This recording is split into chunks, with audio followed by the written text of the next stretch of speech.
Grand Admiral Sithrax of the Dominari had conquered 17 species in his long career, and he had broken the will of warriors who had sworn to fight to the last breath.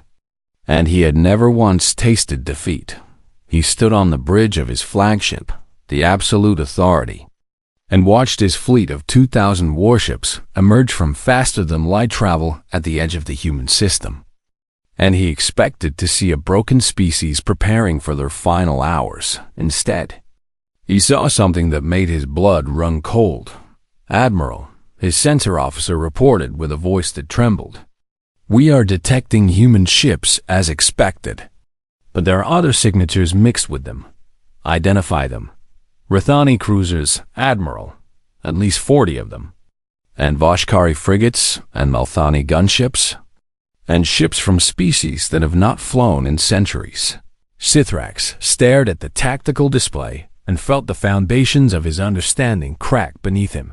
"That is impossible," he said. "Those species are under Council protection, and they have no ships." "They have ships now, Admiral, and they are flying alongside the humans in formation." The Grand Admiral understood immediately what this meant. The war was no longer about one defiant species. It was about the future of the galaxy itself. "All ships," he commanded. "Advance and destroy everything that resists. And show no mercy to traitors." The Dominari Armada surged forward. 2,000 ships against 300. And the mathematics of the engagement seemed to favor overwhelming victory. But mathematics did not account for desperation. And it did not account for hope. Admiral Park Sunny watched the enemy approach and felt the weight of history pressing down upon her shoulders. "All ships, execute Operation Last Light," she ordered. "And may the courage of our allies match our own." The Allied fleet split into dozens of strike groups and began the same dance of attack and retreat that had devastated the first invasion fleet. But this time, the enemy was prepared. Sithrax had studied the humans' tactics, and his ships did not pursue when the Allies struck and ran. And instead, they maintained formation and advanced with methodical patience. "They learn," Park observed grimly. "Minjun, status on the special project?" Cho Minjun checked his console and replied, "Engineer Beak reports 80% ready, Admiral. And she needs 20 more minutes." "Then we give her 20 minutes, Park said. "All ships, begin Phase 2. We hold the line."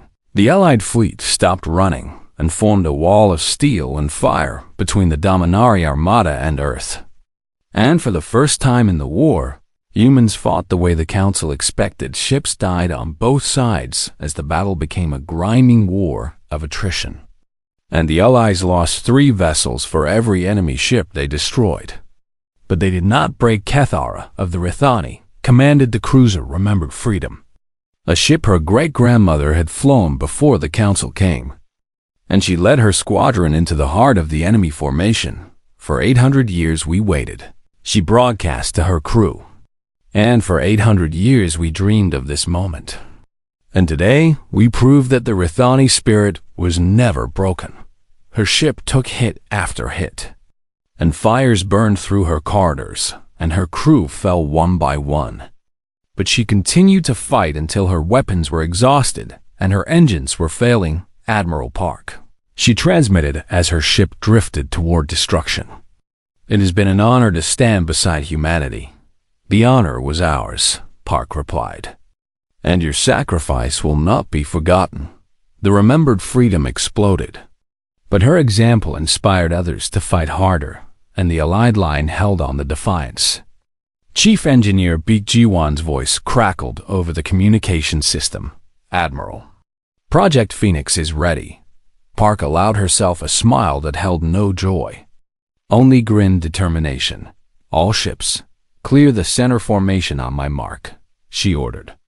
3, 2, 1, mark. The Allied fleet split apart, opening a corridor directly to Earth, and Grand Admiral Sithrax saw his opportunity. "All ships, advance through the gap and strike at their homeworld," he commanded. "Once we hold Earth, their resistance will end." The Dominari Armada surged through the corridor, racing toward the blue and green world that had defied the Council. They flew directly into Beak G1's trap project. Phoenix was not a weapon in the traditional sense, and it was something far more terrible. A network of devices that generated an artificial gravity well, trapping every ship within its radius in a cage of warped space-time.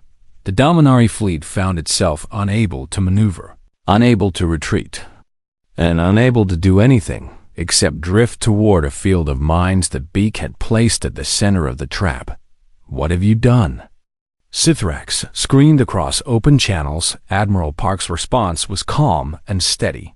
"We have done what humans always do, Grand Admiral. We have adapted, and we have learned. And we have turned your own technology against you in ways you never imagined."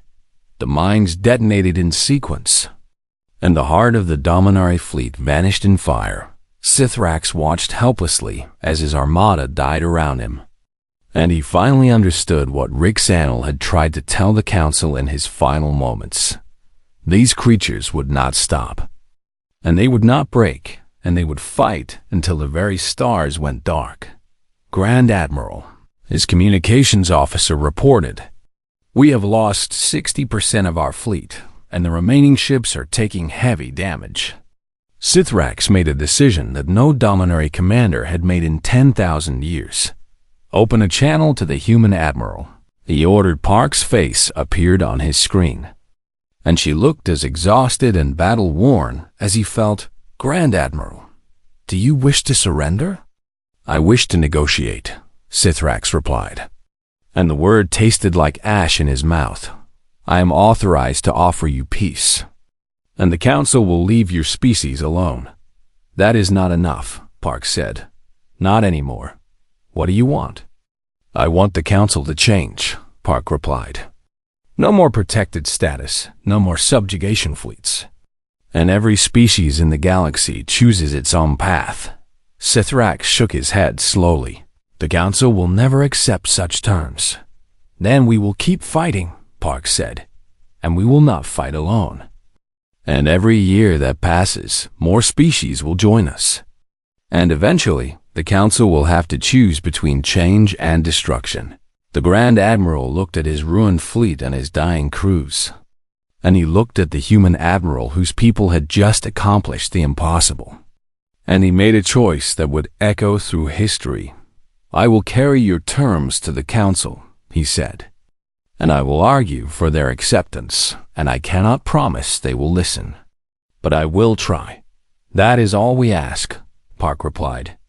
For now, the surviving Dominari ships withdrew, and silence fell across the battlefield on Earth. Celebrations erupted as news of the victory spread. But Admiral Park did not celebrate. She stood in the memorial garden and read the names of the fallen.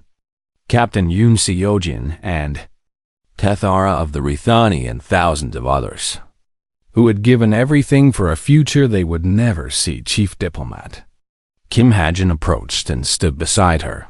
"The Council is in chaos," she reported, "and protected species across the galaxy are demanding rights and freedoms. And Sithrax is apparently making arguments that are shaking the foundations of their entire system. Will they change? Some will, and some will not.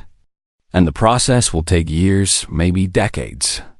But the old order is crumbling, and something new is being born." Park nodded slowly and looked up at the stars. "We did not win today," she said. "We only proved that winning is possible. Is that not enough?" "It is a beginning," Park replied, "and beginnings are precious things." Across the galaxy, the news spread. Humanity had stood against the Council and survived. And they had not stood alone on Rithani Prime. Young people danced in streets that had not seen celebration in 800 years. And they spoke of futures their grandparents had never dared to imagine on Vashkar. Engineers began designing new ships that would carry their people back to the stars on 100 other worlds. Chains that had held for millennia began to crack, and on Earth, A memorial rose in the garden where Admiral Park had stood, a tower of black stone, inscribed with every name of every being who had died in the war. Human and Rithani and Vashkari and all the rest, at its base. An inscription in every language of every species that had fought. They told us to kneel. And we chose to stand, and standing together. We changed the stars. The galaxy would never be the same. And the children of Earth had shown the universe what defiance truly meant. Not the end, but a new beginning. The news of the Vethrani defeat spread across Council space like wildfire through dry grass. And on 100 worlds under protected status, beings who had forgotten what hope felt like began to remember on Rithani Prime, a world that had been confined to its own gravity well for 800 years. A young female named Kathora listened to the intercepted transmissions with tears streaming down her face. They won, she whispered to her companions in the underground meeting hall. The humans actually won. One battle is not a war. The Elder Morthan cautioned, and the Council will send more ships. And eventually the humans will fall as all defiant species fall. But they proved it is possible, Kethar insisted. They proved that the Council can be beaten. And if they can do it once, they can do it again. And maybe others can do it too. The room fell silent as the weight of her words settled over them. And for the first time in generations, the Rithani dared to dream of freedom. Similar scenes played out across the galaxy as protected species watched and waited and wondered if the impossible had become possible. On Sindari Prime, the Council chamber erupted into chaos unlike anything seen in 3,000 years. And the 12 ruling species screamed accusations and demanded explanations.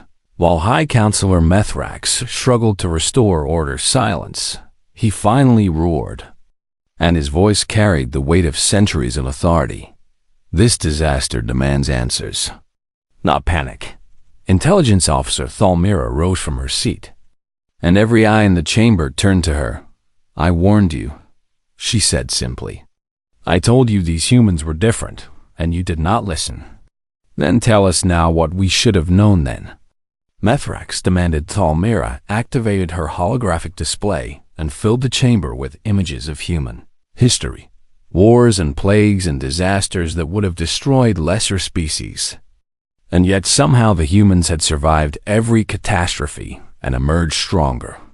They call themselves the children of Earth, she explained. And their world is what they call a death world, a planet of extreme temperatures and violent weather and predators that would make our fiercest warriors weep with terror. This is known. Vexthari said impatiently, yes. But what is not known is how they shaped them, Thalmira continued.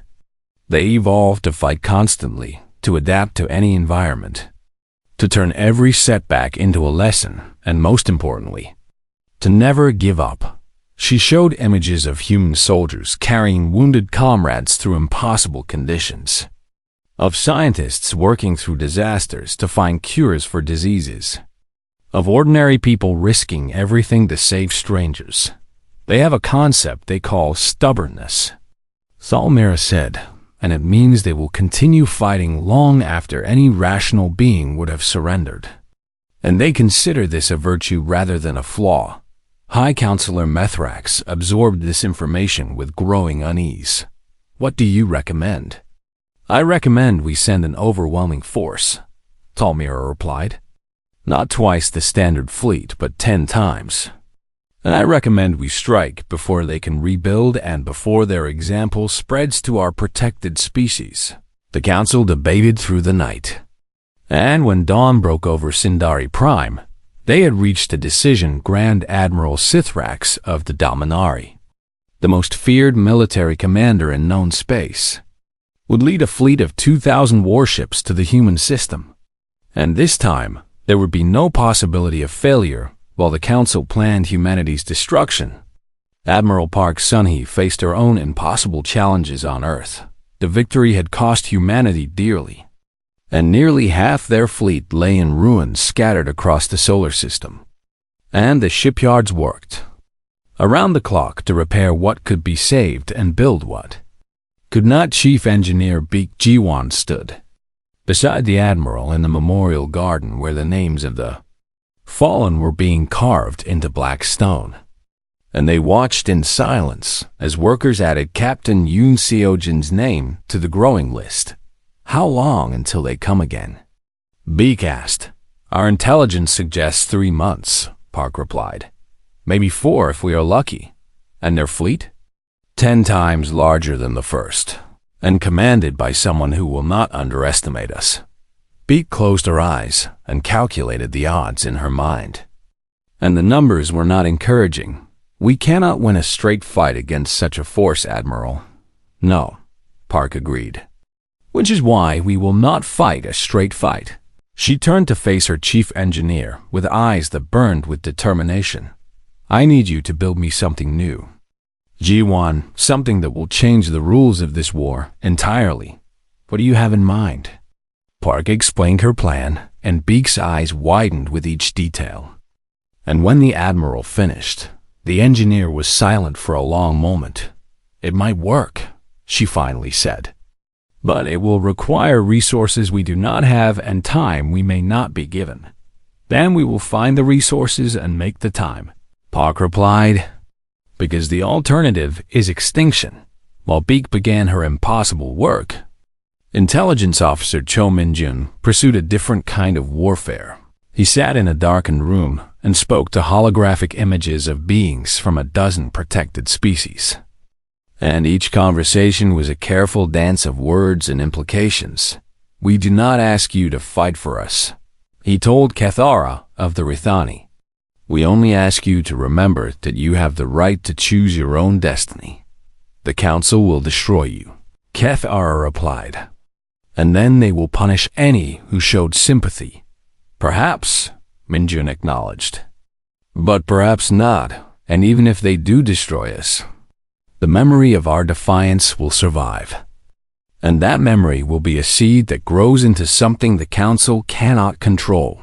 He shared similar messages with the Vashkari and the Melthani and a dozen other species. And he planted seeds of hope in soil that had been barren for centuries. Chief Diplomat Kim Hadjin took Min-jun's work further and began forging secret alliances with species who were brave enough to consider a future without Council control. We cannot promise you victory, she told her contacts. But we can promise you this. Humanity will fight until the last human draws breath. And if you stand with us, you will not stand alone. The responses were cautious at first. But as weeks passed and humanity continued to rebuild and prepare, more species began to believe that change might be possible on Rithani Prime. Cathara organized a movement that spread through the underground networks her people had maintained for generations. And they began to stockpile weapons and train fighters and dream of a day when they might reclaim their ancient ships on Vashkar. Engineers secretly studied human technology and began adapting it for their own use. And they whispered of a fleet that might one day fly again on 100 other worlds. Protected species watched and waited and prepared for a moment that might never come or might change everything. Admiral Park received reports of these developments and felt something she had not expected. Hope, they are waking up, she told her senior officers. Across the galaxy, species that had accepted their chains are starting to remember what freedom feels like. Will they fight when the time comes? Min-jun asked. Some will, Park replied, and some will not. But even those who do not fight will refuse to help the Council. And in a war of this scale, that refusal may be enough to tip the balance. The months passed, and humanity worked and planned and prepared. And the day of reckoning drew ever closer, when long-range sensors finally detected the approach of Grand Admiral Sithrak's S Armada. Admiral Park stood on the bridge of the newly repaired Defiance and watched 2,000 enemy signatures appear on her display.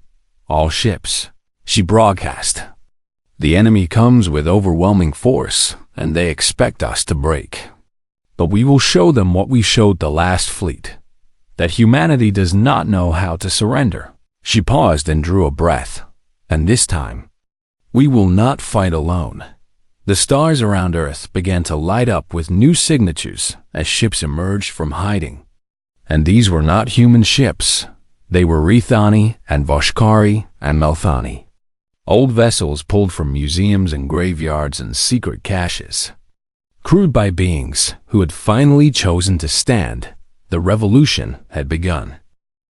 Commander Rixanel stood on the bridge of his flagship, the Eternal Dominion, and watched the human fleet scatter before him like frightened prey animals fleeing a predator. And he allowed himself a moment of satisfaction. They run, his tactical officer observed, as all primitives do when they finally understand what they face. Track their movements and begin systematic elimination, Rixanel ordered. And show no mercy, for the Council has decreed that these humans must learn the cost of defiance. The Vethrani Armada advanced in perfect formation. 240 ships moving as one toward the heart of the human solar system, and their weapons charged with the energy of a civilization that had crushed resistance for 10,000 years. They expected the humans to fight a desperate last stand near their homeworld, and they expected victory within hours. They were wrong on both counts. The first attack came from an asteroid field near the gas giant the humans called Jupiter, and 3 human destroyers emerged from hiding and unleashed a barrage of missiles before vanishing back into the rocks. The missiles struck a Vethrani cruiser and tore through its shields with unexpected force, and the ship listed and burned while its crew scrambled to contain the damage. Pursuit formation, Rixanel commanded. Destroy those ships. 20 Vethrani vessels broke from the main fleet and chased the human destroyers into the asteroid field. And for a moment, it seemed the pursuit would be swift and successful. Then the asteroids themselves began to explode. Hidden charges planted weeks before detonated in sequence.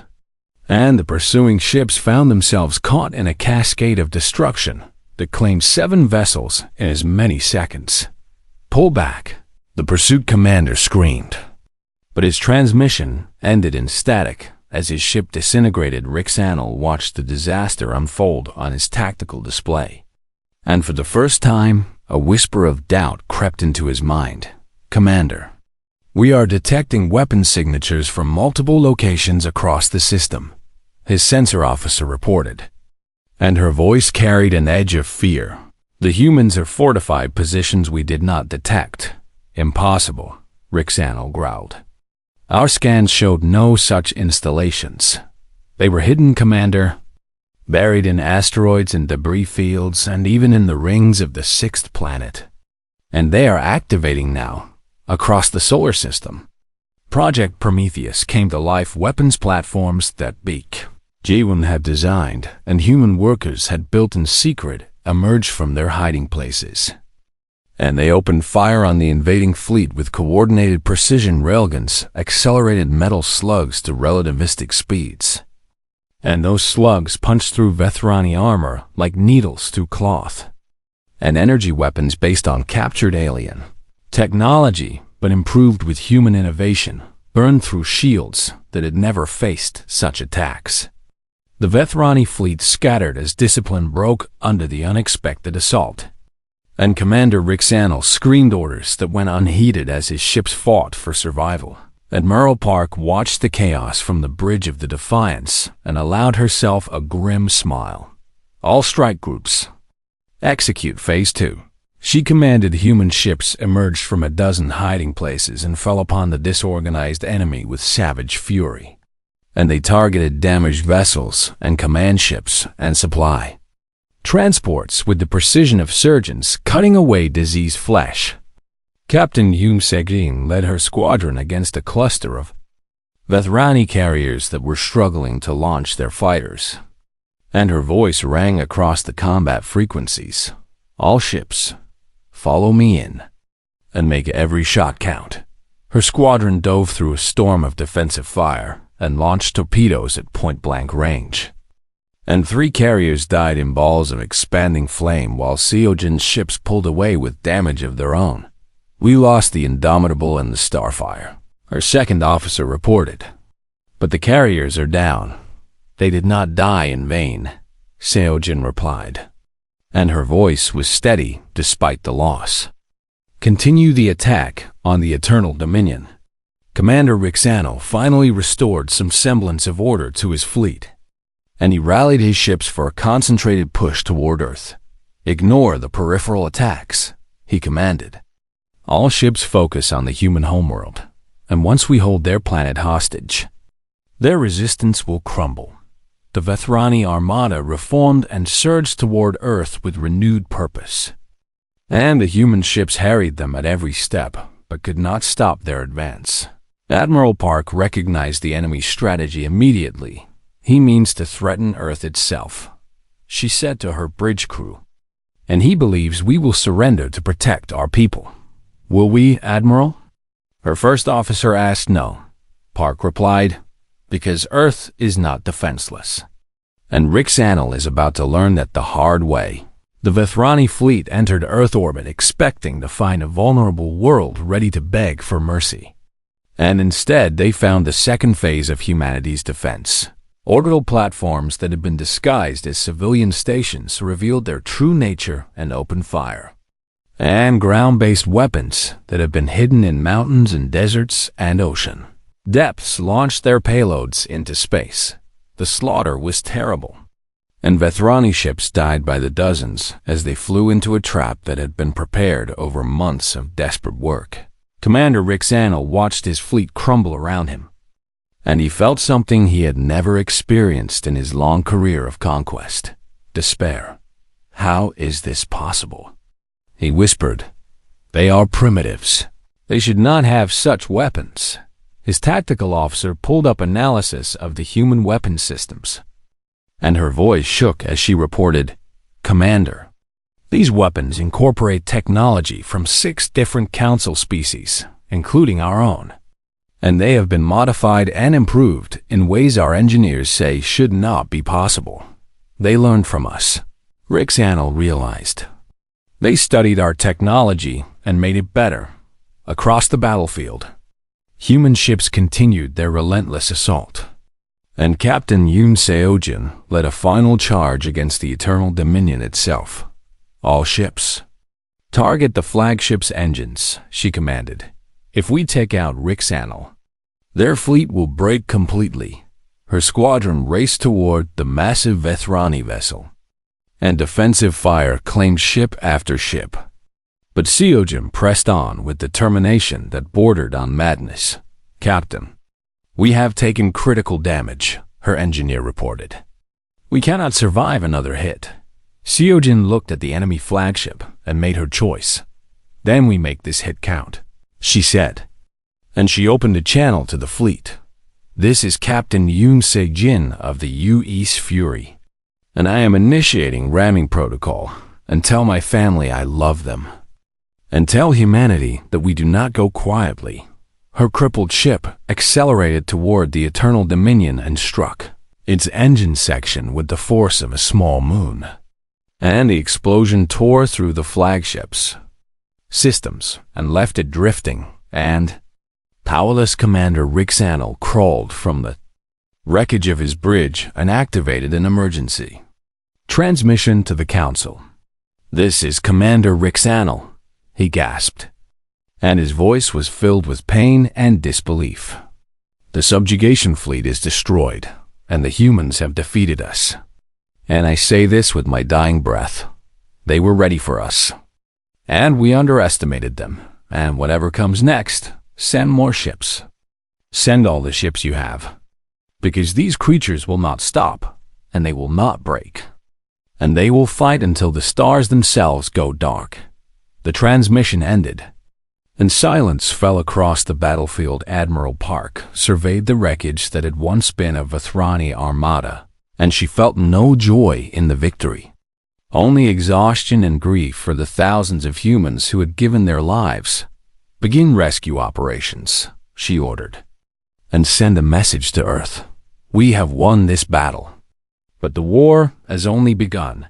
In the council chamber on Sindari Prime, The ruling species listened to Rixinol's final words, and for the first time in millennia, they felt something they had forgotten existed: fear. The council chamber on Sindari Prime had not seen such chaos in 3,000 years, and the 12 ruling species argued and shouted and threatened while holographic displays showed the human admiral's defiant message playing on repeat high. Councillor Methrax of the Dominari slammed his massive fist against the table and silenced the chamber with the force of his presence alone.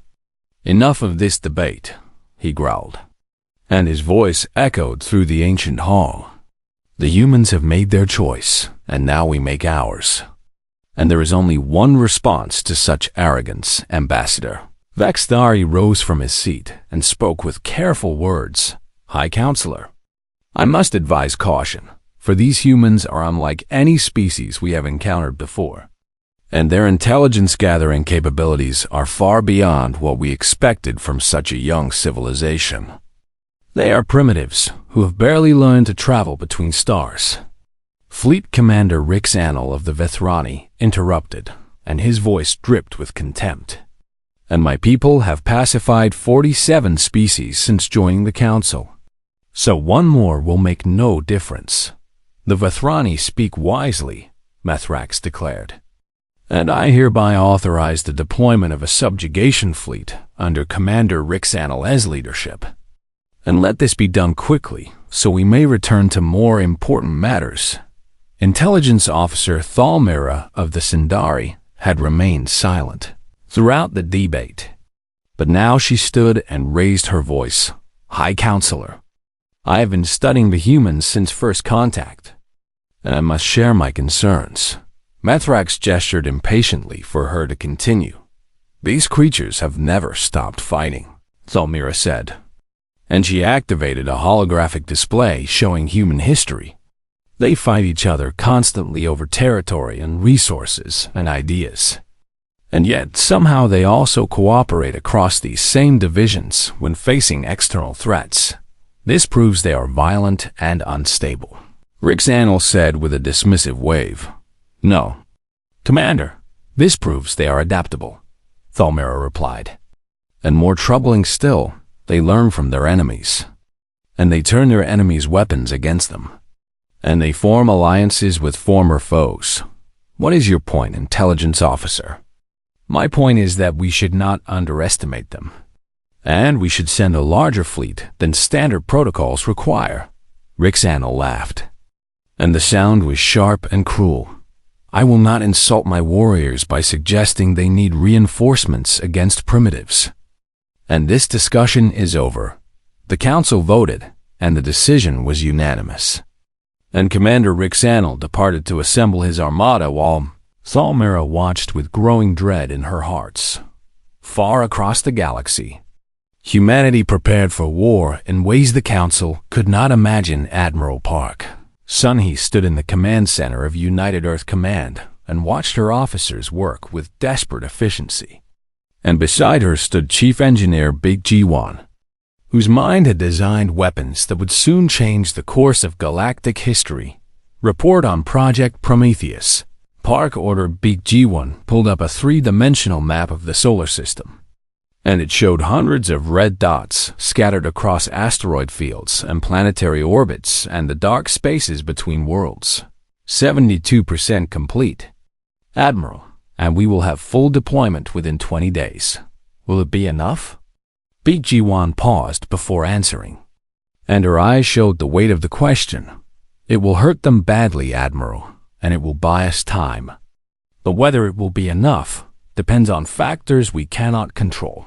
Park nodded and turned to Intelligence Officer Cho Minjin, who worked at a station filled with captured alien transmissions and decoded messages. "What have you learned about their fleet?" "Commander Rix Annal brings 240 warships, Admiral, including 12 carrier-class vessels and 36 heavy cruisers. And his estimated arrival is 32 days from now. And our forces? 67 combat-ready vessels, Admiral, with another 23 that can be made operational if we push our shipyards to breaking point. The numbers were grim, and everyone in the room knew it. And yet no one spoke of surrender. "There is something else, Admiral," Minjin continued. "I have been analyzing Council communications with species under their protection, and I have found something interesting." He displayed a map of Council space, and certain worlds glowed with a faint pulse. These are species that have shown signs of discontent with protected status, and they include the Rethani, the Vashkari, and the Melthani. And their communications suggest they are watching our situation very closely. Admiral Park studied the map with new interest. "You think they might help us?" "I think they are waiting to see if defiance is possible," Minjun replied. "And if we survive long enough to prove it is, they may find their own courage." Park turned to a communications officer, a young woman named Yoon Seojin, whose quick mind and steady hands had saved countless lives in previous engagements.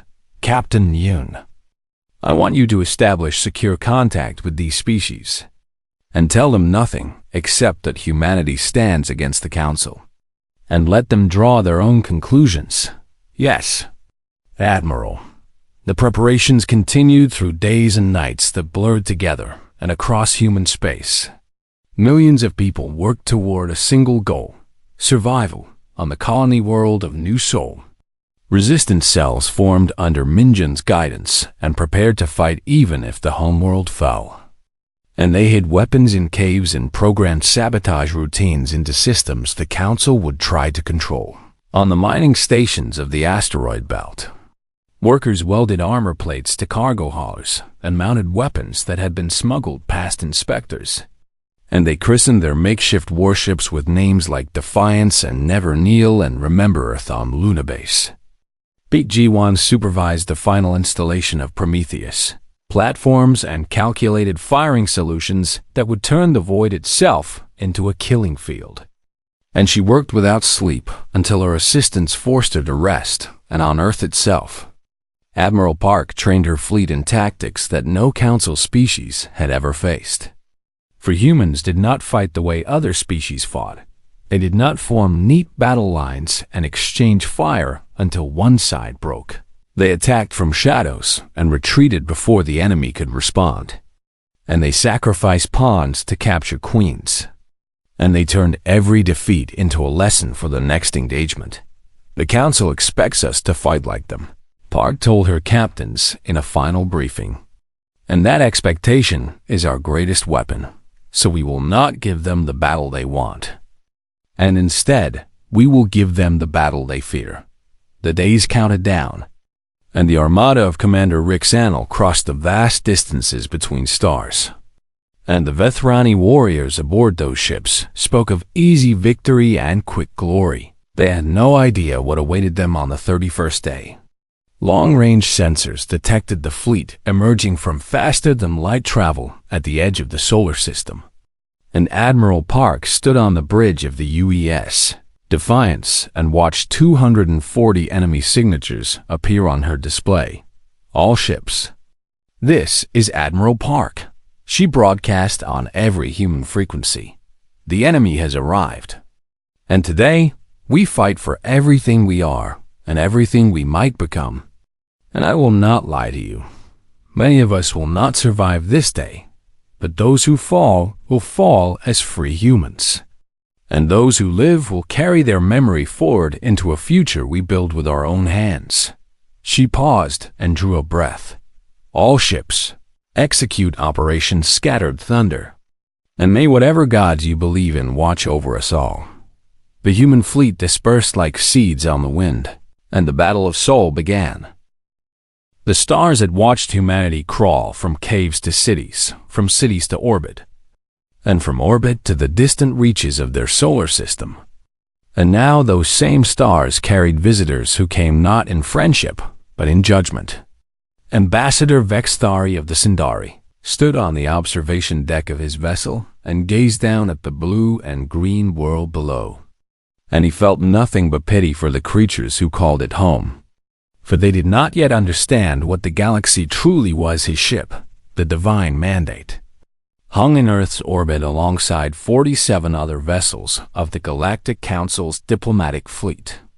And every one of them carried enough firepower to reduce continents to ash.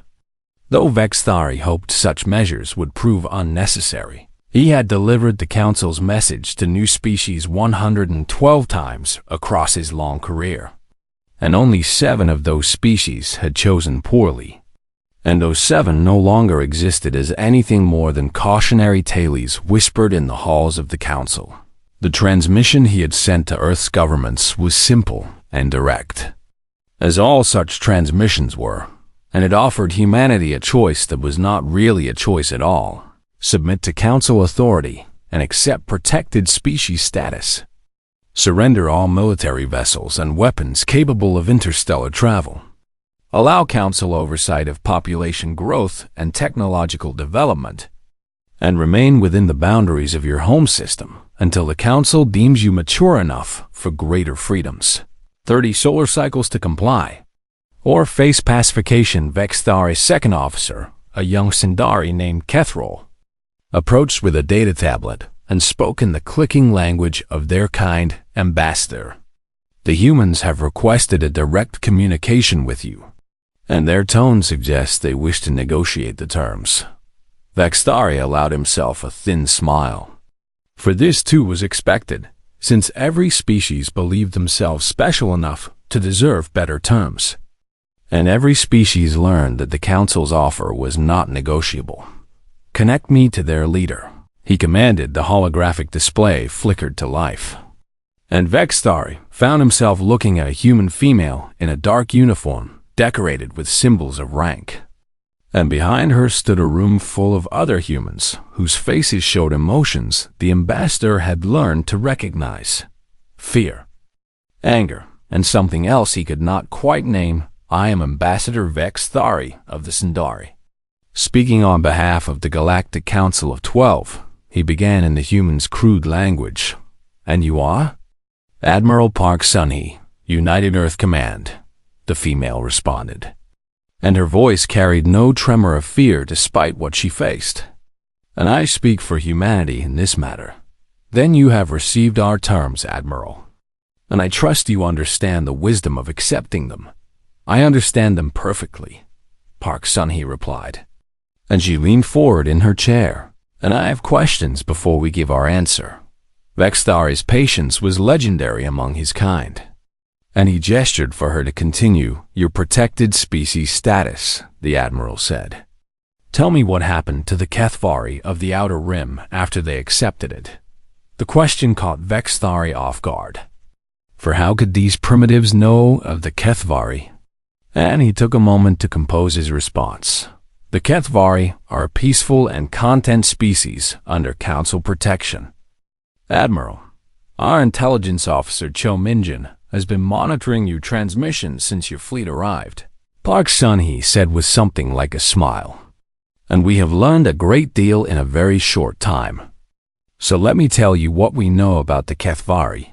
She gestured to a young man beside her, and he stepped forward with a data tablet of his own. The Kethvari were a spacefaring species with colonies across 12 systems when the Council found them 4,000 years ago, Cho Minjin reported. And today they exist only on their homeworld. Their population has declined by 90%. Their technology has regressed to pre-industrial levels, and the last Kethvari ship was dismantled 3,000 years ago. So tell me, Ambassador, is that the protection you offer us? Vexthari felt something cold move through his chest. For no species had ever researched the Council so thoroughly before responding to the ultimatum. The Kethvari were a violent and unstable species, he said carefully. And without Council guidance, they would have destroyed themselves. And with Council guidance, they destroyed themselves anyway, Admiral Park cut in. Just more slowly, and you call that mercy? You do not understand the galaxy, Admiral, for it is filled with dangers you cannot imagine.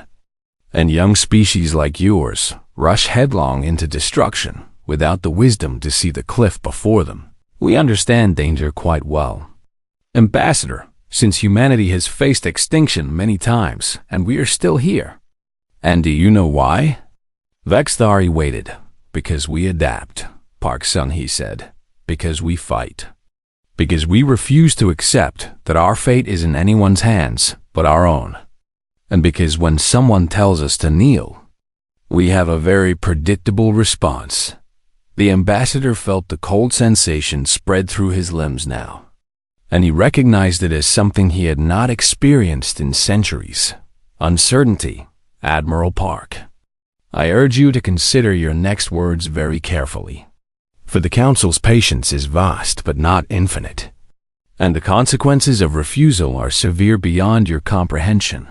Oh, I have considered my words very carefully, Ambassador, and I have discussed them with every leader on this planet, and we have reached a unanimous decision. She stood from her chair, and every human in the room stood with her, and Vexthari saw in their eyes that strange emotion he could not name. And he suddenly understood what it was. It was defiance. Pure and absolute and utterly without compromise. Humanity does not kneel. Admiral Park Sun-hee declared. Not to you, not to your council, not to anyone. And if you want our submission, you will have to take it from our cold, dead hands. And I promise you this, we will make you pay for every inch in blood. The transmission ended, and Vexthari stood alone on his observation deck, and for the first time in his long career, he felt a whisper of doubt. He opened a channel to the Council's military command and spoke words he had never spoken before. The humans have refused, and I recommend we send the subjugation fleet immediately. And I further recommend we send twice the standard force, for I believe these creatures will not break easily. The stars continued their ancient dance around the blue and green world below, and somewhere in the darkness between them, war was coming. Admiral Park Sun-hee turned from the blank screen and faced her officers, and she saw fear in some eyes and determination in others, and she knew that the road ahead would be paved with sacrifice. Cho Min-jin, she said, how much time do we have before their fleet arrives? Based on their transmission patterns, Admiral, I estimate 30 to 40 days. Then we have work to do, she replied, and she looked at each face in the room. Send word to every colony, every station, every ship we have. Humanity prepares for war, and this time, we fight not just for victory, but for our very right to exist. The humans went to work, and the galaxy held its breath.